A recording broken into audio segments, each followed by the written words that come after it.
अजय दीवाना मलमल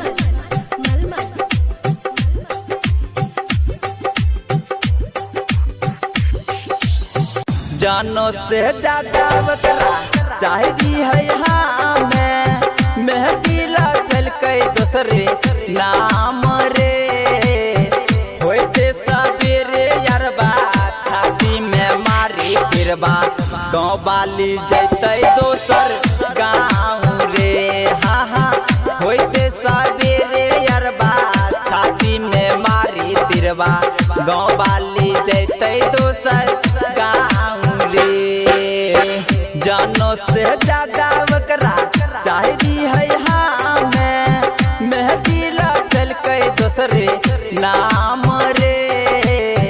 होते सवेरे यारबा छाती में मारी फिरबा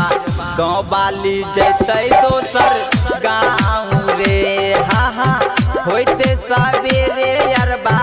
छाती में मारी फिरबा गाँव बाली जैते दोसर गाँव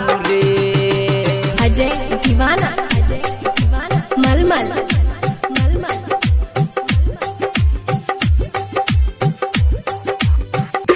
हाँ हाँ यह सोची सोची हम सुने रे भैया थाकले जाई रे जरे दूसरे संग शादी करके जैते ससुराबा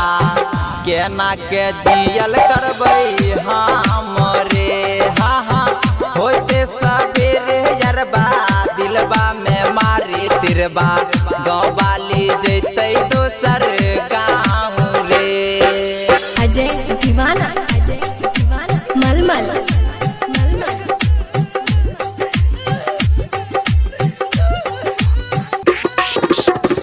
हाथ कट के लिखने रहे हमरे तना मारे केना बदल लई मोर जान रे सब दिल साने ही के यारबा दाई के धोखा नीतीश के बना लई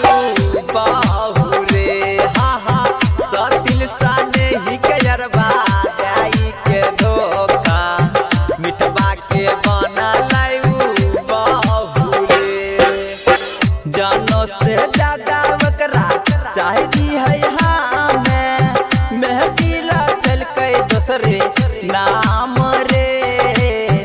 होते सवेरे यारबा छाती में मारी फिरबा गाँव बाली जैते दोसर गाँव रे हाँ हाँ होते सवेरे यारबा छाती में मारी फिरबा गाँव बाली जैते दोसर गाँव रे मिक्स वाई सिक्कू सावरिया।